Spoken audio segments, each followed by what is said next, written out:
দেশের অপরাধ মানচিত্রে চাঁদাবাজি এক পুরনো ব্যাধি হলেও সম্প্রতি পুলিশের তৈরি করা তালিকা যে চিত্র তুলে ধরেছে তা কেবল উদ্বেগজনক নয়, বরং রীতিমতো পিলে চমকানোর মতো। ৬৪ জেলা ও রাজধানী ঢাকা মিলিয়ে ৩,৮৪৯ জন চাঁদাবাজের যে তালিকা প্রস্তুত করা হয়েছে, তার পরতে পরতে লুকিয়ে আছে ক্ষমতার অপব্যবহার ও বিচারহীনতার সংস্কৃতি। বিশেষ করে তালিকায় থাকা ব্যক্তিদের ৯০% নাকি বিএনপির রাজনীতির সঙ্গে জড়িত, এমনই চাঞ্চল্যকর তথ্য দিয়েছে পুলিশ, জানিয়ে সারা দেশে রীতিমতো হইচই শুরু হয়ে গেছে। প্রতিবেদনে একটি গুরুত্বপূর্ণ দিক উঠে এসেছে, ক্ষমতা পরিবর্তনের সঙ্গে সঙ্গে চাঁদাবাজদের পরিচয় বদল হয়ে যায়। পতিত আওয়ামী সরকারের আমলে থাকা চাঁদাবাজদের বিরাট একটা অংশ এবার বিএনপির রাজনীতিতে সক্রিয় এবং দলীয় সুযোগ সুবিধা ভোগ করে বিভিন্ন অপকর্ম করে বেড়াচ্ছে তারা। গতকাল যারা এক দলের ছত্রছায়ায় ছিল, আজ তারা অন্য দলের সাইনবোর্ড ব্যবহার করছে।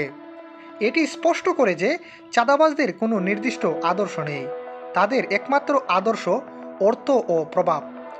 মাঠ পর্যায়ের রাজনৈতিক নেতারা যখন এসব দুষ্কৃতকারীকে আশ্রয় দেন, তখন সাধারণ ব্যবসায়ী, হকার এবং উদ্যোক্তারা অসহায় হয়ে পড়েন।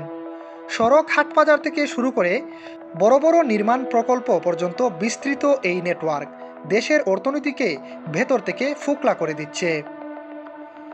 পুলিশের সূত্রমতে আদায়কৃত চাঁদার একটি অংশ অসাধু রাজনৈতিক নেতা ও কিছু দুর্নীতিগ্রস্ত পুলিশ সদস্যদের পকেটেও যায়। যদি আইনশৃঙ্খলা রক্ষাকারী বাহিনীর ভেতরকার একটি অংশই এই অপরাধের ভাগিদার হয়, তবে সাধারণ মানুষের নিরাপত্তা কোথায়?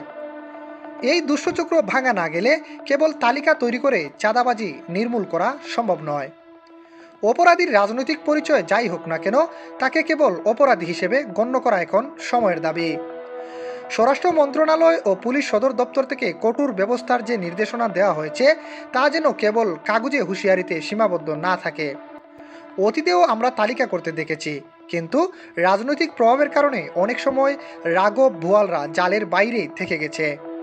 এবার কি ঠিক তেমনটি হবে, নাকি গোটা দেশ ভিন্ন কিছু দেখবে? এম এ আহমদ, দৈনিক আমার জিহাদ।